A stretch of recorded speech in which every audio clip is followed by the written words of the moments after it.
Okay, so I'm going to try and do a quick overview video of the job in Bushey, Heath.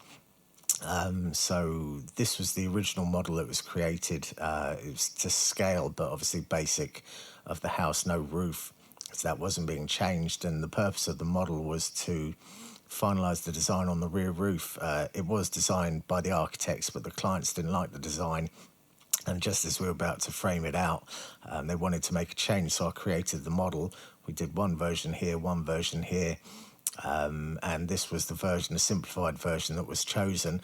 This shows the original design intent with it being clad in copper and with a sedum roof. This was all the interior part of the extension, and this was going to be the soffit. So once this got signed off, I was able to then create a much more detailed working drawing for us to fabricate. So I'll take the layers off and take it back to the nuts and bolts. So there was a lot of steel work in this. These steels were set inside the original house. This was the extension and this was the soffit. So obviously working with steel, you don't have any tolerance. It doesn't move. You can't plane it. You can't change it. So it has to be exact. And the roof probably looks quite simple from the outset, but because we had a 4-degreed rake section here and then a flat section, normally what you have on a flat roof is it's flat and you put some timber, angled timber, and that creates the fall for the water.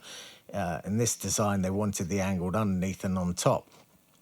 Where it became more complicated because of the irregular shape. So the pitches changed. I won't bore you with the details, but, that was 2.6 degrees. I think that was 1.8 degrees. This was 4 degrees. And obviously working at decimals of a degree and with steel, it's not easy. The beauty of this model was that I could send it to my steel fabricator, the actual file. They were able to upload it into their system and fabricate and cut everything exactly to this size, as it was, as I've said, drawn to scale. So if I put the joists in, I added those so that the carpenters could see what we're going to be doing. It was pretty straightforward, the joist work. I had tried to set it out to be straightforward. There was just a simple change of angle here, and these sections at the front where they intersected was where it was difficult. And then from there, another unusual detail was you'll see that the actual joist is set below the web of the steel, and this was because the interior height of the ceiling had to be set at this height, and the steel was on the exterior in order to create the fall and allow for the glazed doors had to be at this height.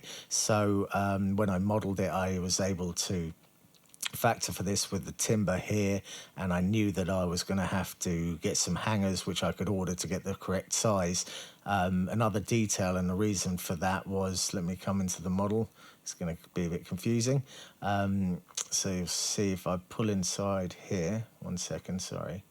There we go. So I'll add the glazing. So the glazing's here under the steel, and you'll see this sort of little box section here. So the ceiling ran, and then we had a box section. The reason for that was to set some motorized blinds up against the glazing, and you'll see here on externally there's a nice clean detail to the glazing externally. All of these details probably get, the finer points of the details get lost in the beauty of the finished product, but a lot of work does go in behind the scenes to make sure all of this lines up. And if you're building it out on site and not modelling it, obviously you have to do it by trial and error, which takes time, whereas the build can be going on while I'm working on the model and ironing out these details. So that really is the beauty of 3D modelling. So I'll add in the roof. This is just a typical build-up of the roof. You've got angled furring strips, insulation, your top deck. We had some hidden box gutters. The run is about 30 metres. So to work out the angle of that pitch so that everything tied in together at the highest point and the lowest point.